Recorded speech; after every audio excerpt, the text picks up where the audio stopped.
Amigas e amigos, agora são 17 horas e 41 minutos do dia 22 de maio de 2020. Neste momento, o país passa por uma turbulência institucional, porque o ministro do Supremo Tribunal Federal, Celso de Mello, acaba de divulgar o famoso vídeo, que eu chamei aqui, o vídeo que virou novela da Globo, aí do Sérgio Moro, das acusações do Sérgio Moro contra o presidente Jair Bolsonaro, seus ministros, outros ministros, esse ruidoso caso que tende a evoluir para uma crise política de grandes proporções.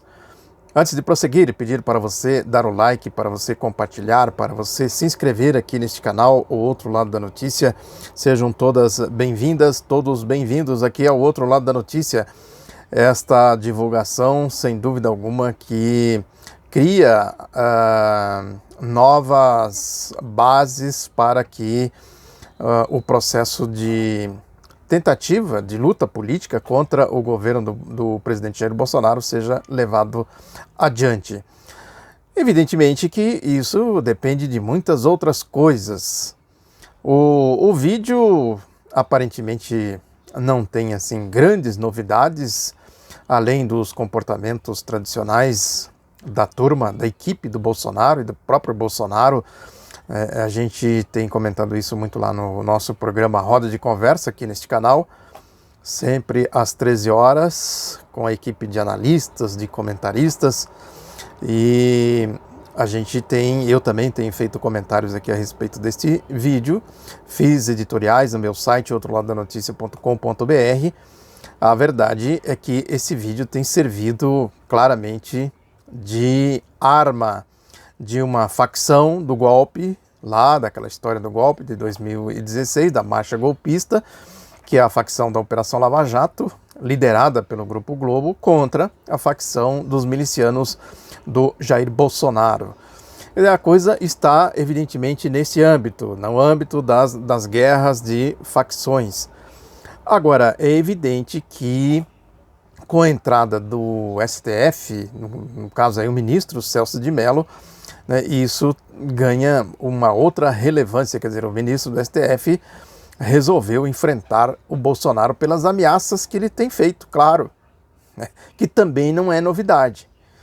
Né, as ameaças aí ao STF de intervenção militar para fechar o Congresso Nacional, fechar o STF, não é de agora, que isso também é público. O Bolsonaro, por mais que ele tente negar, ele e seus ministros, eles têm feito essas ameaças, sim, reiteradamente. O Estadão destaca aqui a fala do ministro Abraham Weintraub, que é o ministro da Educação, que é o mais, vamos dizer assim, aparentemente é o mais, eu não sei, é sempre complicado a gente fazer comparações, né? Quem é mais cachorro louco dessa turma do Bolsonaro, né? Se é ele, se é o General Heleno soltou uma nota agora há pouco também, fazendo ameaças, que o Celso de Mello pediu a liberação do telefone, do celular do presidente Jair Bolsonaro. Ele disse que isso é um absurdo, a interferência de um poder no outro, que isso tem consequências imprevisíveis, pode ter consequências imprevisíveis. Segundo o UOL, o presidente disse que não vai entregar o celular, ou seja, vai desacatar uma ordem do ministro. Também não sei até onde o ministro do STF tem esse poder, né, de impor. Como é que ele vai fazer? Vai mandar lá uma diligência, né, tomar o celular do presidente? Como é que é? Mandar a polícia? A história do Eduardo Bolsonaro, aquela velha história, né? A gente fecha o STF com um cabo e um soldado, quer dizer, o povo está contra o STF, era isso que ele quis dizer. Ou seja, essa história, a história do Bolsonaro de que eles não toleram a democracia, o clã Bolsonaro, né, que eles não toleram a democracia, de que eles não querem STF, que eles não querem Congresso Nacional, eles não querem nada do espectro democrático, isso também não é nenhuma novidade. Ou seja, qual é o resumo da ópera que eu vejo neste momento? É que tudo isso se resume a uma guerra política, claramente aí é uma guerra política, né? E nessa guerra política é preciso também a gente assumir posição, né? Não dá para defender, evidentemente, o Bolsonaro. Agora, também a gente não pode cair na ingenuidade de que as pessoas, a facção aí que está atirando contra o Bolsonaro, também estão movidas, essas pessoas estão movidas por boas intenções. Rigorosamente não estão. Eles estão aí claramente tentando encerrar um ciclo que não deu certo, de um acordo de facções que não deu certo, para começar outro. Isso é evidente. Estão aí, por exemplo, as manifestações do ministro da Economia, as manifestações dos editoriais dos jornalões defendendo a economia. Não o ministro, que o ministro, esse é outro ministro, aquela história que eu disse, é difícil a gente fazer aqui uma escala, quem é pior, quais são os piores aí nesse mundo de mediocridades, de gente deslocada, gente maluca, gente doida, né? O Paulo Guedes não fica atrás do Weintraub, não fica atrás do Bolsonaro, né? E também tem lá do outro lado, o que eles procuram fazer? Eles procuram fazer uma certa moldagem para dizer que eles estão defendendo as instituições, estão defendendo a democracia, o Estado Democrático de Direito, essas coisas todas, quando a gente sabe que a Lava Jato nunca respeitou isso, nunca se deteve na fronteira do direito, do Estado Democrático de Direito. Eles nunca respeitaram isso. O que eles querem, na verdade, é ir fazendo as mudanças institucionais por dentro. Faz uma emenda constitucional aqui, faz outra ali, né, faz uma lei assim, faz uma lei assado. Quando a gente vê, o Estado está todo amarrado, está todo comprometido pela lógica da política da Operação Lava Jato. O Sérgio Moro deu uma entrevista na revista Time, lá dos Estados Unidos, né, e ele ficou falando de defesa da democracia. Quando ele entrou no governo do Jair Bolsonaro, ele entrou para defender a democracia. Agora, o Sérgio Moro não tem nenhuma condição, não tem nenhuma moral, não tem nenhuma garantia que possa lhe dar credibilidade de que ele defende a democracia. Ou seja, a verdade é que com uma ou com uma outra facção, a democracia está ameaçada no Brasil. Eu diria até que com a facção do Sérgio Moro, a democracia está até mais ameaçada. Essa questão de que o Bolsonaro tentou interferir na Polícia Federal, né? O Sérgio Moro interferiu, claramente, pôs gente dele da Lava Jato lá, né? Ou seja, fica aí, vamos dizer assim, elas por elas, né? Se o Bolsonaro cometeu crimes, o Moro também cometeu crimes, né? O Bolsonaro cometeu crime de milícia, né? A gente sabe lá o crime de milícia. E o Sérgio Moro cometeu crimes barra pesada, não é isso? Tudo isso que a gente sabe que a Lava Jato fez. Inclusive uma tentativa de criar um caixa 2 de 2,5 bilhões de reais.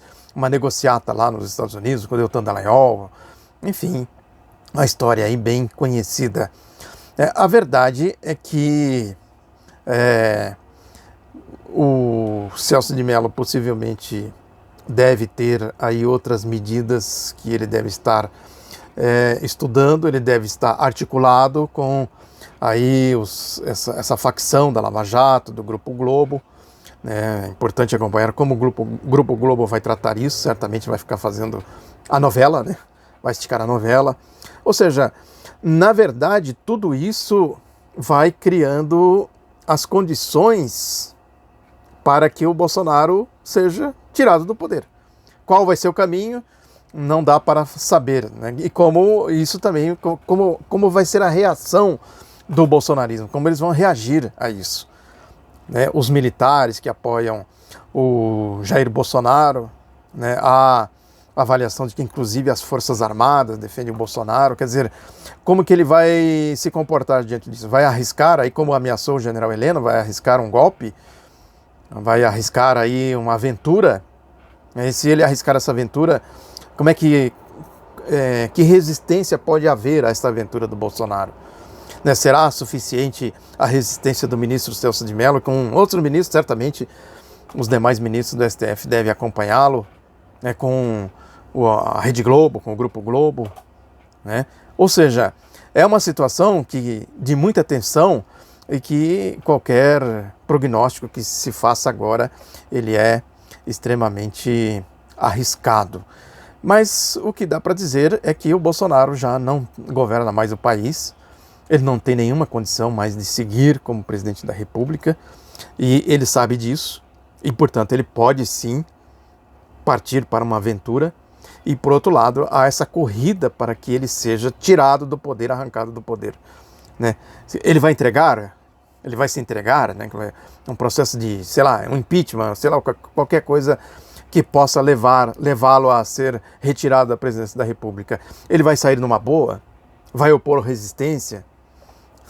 Tudo isso são questões, possibilidades que estão postas.